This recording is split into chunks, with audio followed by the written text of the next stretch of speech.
Ya, halo Tribuners, kembali dengan On Focus Tribun News bersama saya via Tio Konibili.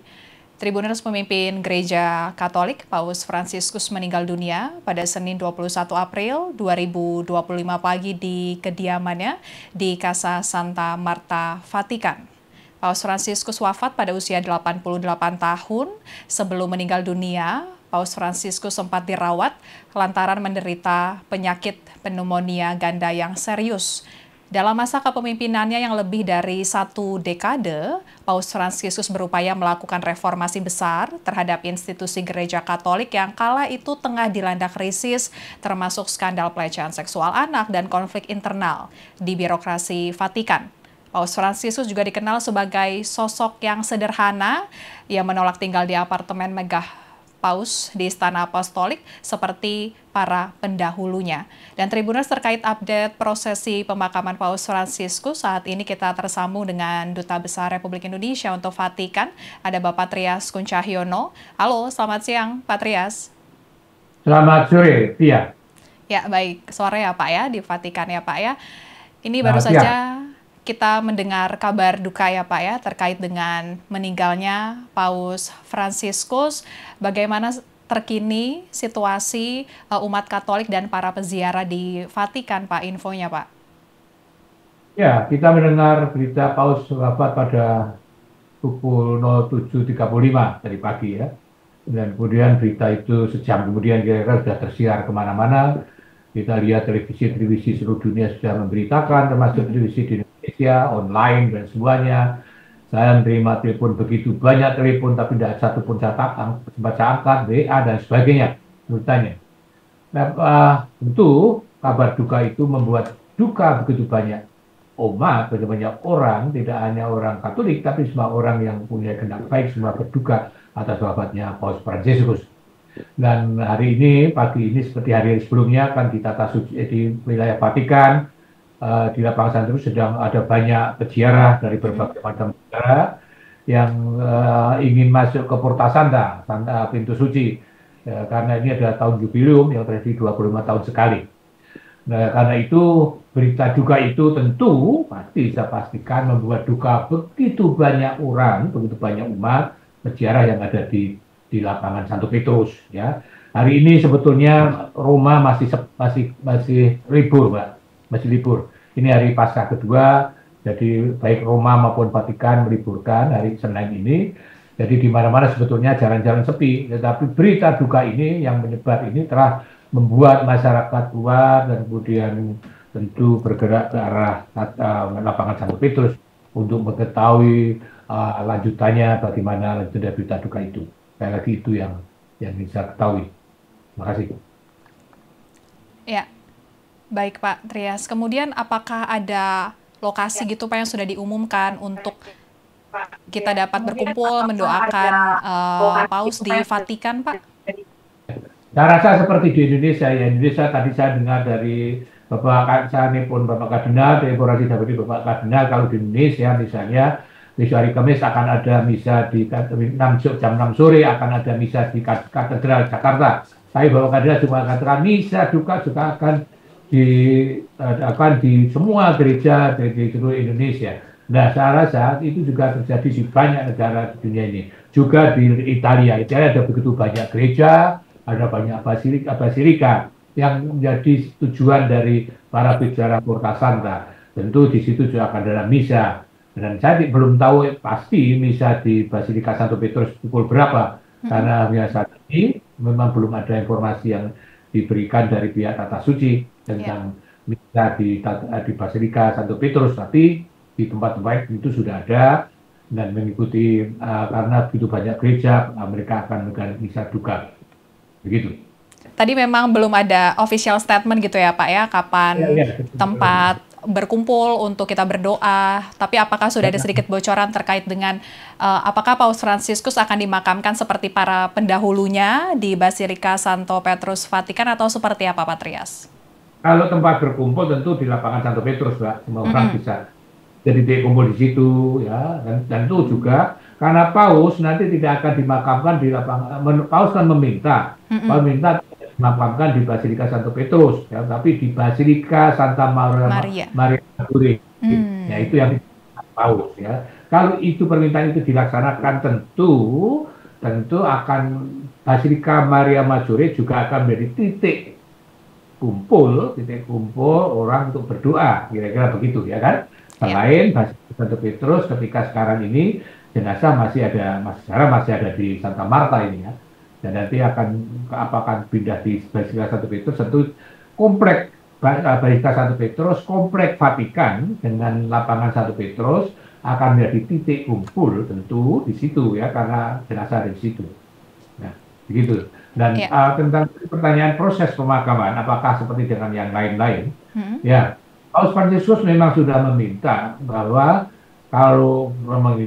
untuk tidak dimakamkan dengan prosesi yang seperti paus-paus sebelumnya, yang menurut Imat Paus adalah sangat mewah dalam kebesaran. Paus ini adalah paus yang sangat sederhana, paus yang sangat sederhana, sangat humble, sangat rendah hati, sehingga meminta juga supaya pemakamannya pun proses tidak dalam kemegahan.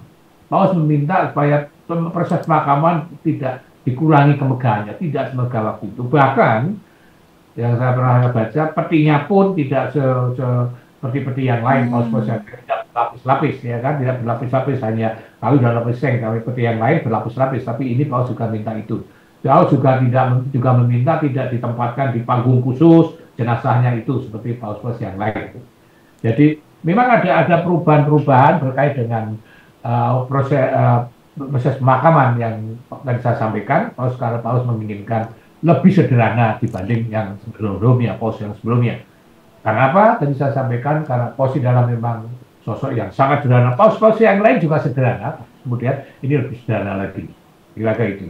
Dan kalau memang benar seperti yang disampaikan di permintaan Paus, tadi sudah saya sampaikan, Paus akan dimakamkan di Basilika Santa Maria Maggiore. Ya, di sana memang tidak seperti biasa, ya. Di sana sudah ada sekitar 7 paus yang dimakamkan di sana. Tapi di zaman dulu, ya, zaman beberapa abad yang lalu, gitu. Baik, Pak Trias. Kemudian bagaimana terkait dengan konklav pemilihan paus baru, Pak? Mungkin Pak Trias juga bisa menjelaskan sedikit teknis pemilihannya nanti, Pak. Ya, konklav itu kan memang istilah untuk pemilihan paus. Konklav dalam itu akan dari bahasa Latin. Ya. Konklave, ya, dengan kunci, artinya dikunci di dalam. Kan untuk apa? Supaya yang ada di dalam para kardinal itu tidak dipengaruhi, tidak dapat pengaruh dari luar.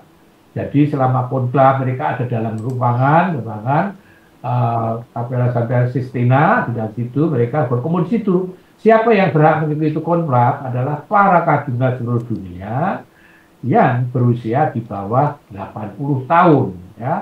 Semua kardinal yang berusia di bawah 80 tahun mempunyai hak pilih dan dipilih, tentu saja termasuk Kardinal Suharyo, kardinal kita. Usianya ini baru 75 tahun kalau saya nggak salah. Jadi Bapak Kardinal Suharyo akan datang ke Vatikan. Jadi menurut saya, Bapak Kardinal akan datang ke Vatikan dan beliau akan mengikuti konklav. Ya, dan seperti apa? Itu ada aturannya khusus, ya. Ada beberapa kali perubahan konklav, pelaksanaan konklav dan sebagainya. Ya, lamanya berapa lama yang sangat tergantung. Saya katakan tergantung, ada tergantung berapa hari konklav itu seorang paus baru terpilih. Misalnya sehari pertama sudah terpilih, ya sehari, 2 hari pertama sudah terpilih, 2 hari. Ya, pernah suatu masa ada konklav yang begitu lama sampai 3 tahun karena tidak terpilih-pilihnya, ya. Itu, ya. Nanti kalau berapa hari konklav tidak ada yang tahu, tergantung berapa hari, berapa lama mereka para kardinal bersepakat untuk memilih atas terang Roh Kudus memilih seorang paus baru. Jadi berapa lama itu? Kapan pelaksanaannya? Biasanya konklav akan dilaksanakan antara 15 hari sampai 20 hari sejak paus wafat, ya, sejak paus wafat. Jadi saya dengar katanya akan dilaksanakan 15 hari setelah paus wafat. Jadi kita hitung kalau wafat hari ini, kapan pelaksanaan konklav dihitung 15 hari ke depan. Sekarang tanggal 21, ya kan? 21 tambah 15 hari lagi, tanggal berapa? 30, 36 dari bulan Mei, kan? Iya. Baru akan ada konklav, ya. Jadi 15 hari setelah paus wafat. Sementara masa berkabung kan 9 hari, ya kan saya dengar 9 hari. Ya, selama 9 hari itu masa berkabung. Jadi apa ada yang bertanya, kapan dimakamkan? Nggak mungkin di ujung masa berkabung 9 hari itu, atau mungkin bisa jadi kan masa berkabung. Jadi itu. Kembali lagi ke kontrak seperti itu. Ya, jadi satu hanya para kardinal, para kardinal yang berhak memilih dan dipilih. Para kardinal pun yang berusia di bawah umur 80 tahun. Kontrak tempat yang tertutup, ya, tidak ada kampanye, tidak ada uh, pengajuan diri, tidak ada yang mencalonkan diri, tidak ada.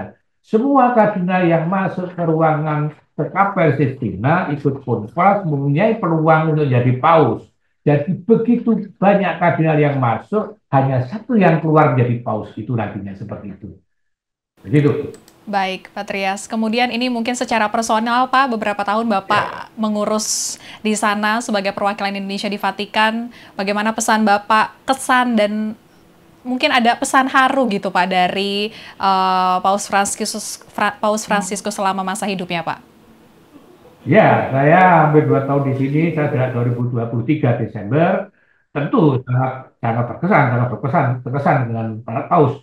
Ketika bertemu pertama pun saya sudah terkesan, ya, ketika saya bertemu pertama dan ketika saya menyampaikan undangan pemerintah, rakyat Indonesia, gereja, umat untuk paus datang ke Indonesia, pada waktu itu paus langsung mengatakan, ya saya akan hadir di negaramu, negara Indonesia. Itu bagi saya sangat mengesankan, ya, sangat mengesankan bahwa pada saat itu saya menyampaikan dan Paus langsung mengatakan saya akan hadir. Kemudian pengesahan yang kedua adalah Paus yang sangat sangat perhatian. Ya, sangat perhatian contoh kecil. Ketika wawancara saya ketemu beliau pada waktu itu, pada pertemuan pertama selama hampir 20 menit, 20 menitan ya bicara di ruang pusakanya. Ketika bicara Paus selalu eyes to eyes, selalu memandang langsung pada lawan bicaranya. Padahal di situ ada seorang penerjemah, tidak pernah menoleh sekalipun pada penerjemah. Ya, artinya sangat perhatian. Ini menjadi sangat penting, ya. Kita kadang-kadang kalau wawancara orang kan oleh kiri, oleh kanan, ngomong sama orang lain, ya. Tapi Paus tidak, Paus tidak. Kemudian yang saya sangat terkesan juga Paus. Saya sudah 14 kali bertemu dengan Paus, ya, 14 kali bersalaman dengan Paus dengan berbagai macam kesempatan, ya.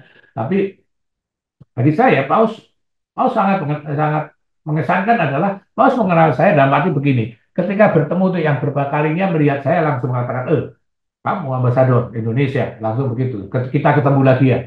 Artinya apa? Artinya Paus mengenal saya, ya. Mengenal wajah saya ini, oh ini ya, duta besar Indonesia. Sehingga ketika ketemu langsung mengatakan Indonesia, ketemu lagi. Artinya apa? Artinya Paus sangat perhatian. Nah ini bagi saya sangat mengesankan, ya. Dan itu. Dan kesehariannya juga sangat, tadi saya sampaikan, Paus adalah sosok pemimpin yang sangat sederhana, sangat sederhana. Sederhana saya berulang-ulang kali saya sampaikan dalam buku saya yang Francisco People of Pope of the People yang saya terbitkan September lalu, ya, mungkin kawan-kawan Tribun bisa mencarinya, ya, buku merah itu saya terbitkan September ketika Paus datang ke Indonesia. Saya jelaskan itu, ini Paus ini sosok yang sangat sederhana, sangat welas asih, sangat peduli pada orang. Kesederhanaannya yang pertama-tama tadi saya sampaikan bahwa Paus tinggal di apartemen Santa Marta. Padahal ini Paus yang pertama tinggal di apartemen, ya. Karena apa? Supaya bisa bertemu dengan orang lain. Karena padahal ada istana kepausan yang dia harusnya seperti paus-paus yang lain tinggal di astana. Tapi alasan Paus, kalau tinggal di astana kepausan dia akan kesendirian di situ. Tapi kalau tinggal di apartemen dia akan setiap hari bertemu dengan para imam, makan bareng dengan yang lain-lain di situ. Ini menjadi ciri khas Paus yang sangat sederhana, ya. Dengan sehari-hari Paus juga kemana-mana dengan mobil yang sangat sederhana, dengan mobil Fiat 500 yang kecil. Ketika datang ke Indonesia pun Paus juga dengan mobil yang biasa, mobil yang digunakan oleh masyarakat biasa, tidak dengan mobil yang sangat khusus, sangat mahal dan sebagainya. Dan hal-hal itu bagi saya sangat mengesankan. Dan satu hal, Paus itu adalah yang bagi saya adalah sosok yang sangat sangat memegang teguh konsisten antara yang dikatakan dengan yang dilakukan. Ya, itu menjadi sangat penting. Contoh bagi kita, contoh yang luar biasa yang diomongkan dengan yang dikatakan menjadi sangat penting. Dan satu hal lain lagi yang perlu kita catat, Paus sangat peduli pada perdamaian. Bahkan ketika sakit dirawat di rumah sakit Gemelli pun masih memikirkan soal perang di Gaza, mensimbolkan soal perang di Ukraina, karena selalu memberikan pernyataan tentang itu. Artinya sangat peduli pada perdamaian. Yang tidak boleh kita lupakan adalah yang menjadi sangat bagi saya adalah eh, apa namanya terkesan adalah sangat peduli pada lingkungan hidup. Paus sangat peduli pada lingkungan hidup. Ya, Paus antara lain pertama kali menunjukkan mengeluarkan ensiklik yang namanya Laudato Si, ya itu dengan lingkungan hidup dan peduli bahwa lingkungan hidup sudah rusak maka Paus sangat peduli dan ini ada pesan yang sangat penting saya rasa bagi para pemimpin dunia untuk peduli pada masalah lingkungan hidup yang di negara kita juga banyak yang rusak. Saya rasa itu bagi saya sungguh sangat mengesankan selama saya ada di sini. Jadi saya sampaikan saya mengenal beliau dan kesederhananya, perhatiannya pada setiap orang. Kalau Anda pergi ke pada acara di lapangan Santo Petrus, penuh Paus, Paus akan sangat mudah menyapa anak-anak, anak kecil, dipopong dan sebagainya, orang tua, perempuan sangat sangat dia perhatikan oleh Paus. Saya rasa ini sungguh-sungguh sangat mengesankan bagi saya. Terima kasih. Baik, Pak Trias mungkin terakhir Pak, apakah ini sudah ada info mungkin dari para pejabat di Indonesia mungkin akan pergi ke Vatikan gitu Pak untuk ikut dalam prosesi pemakaman atau seperti apa Pak infonya Pak?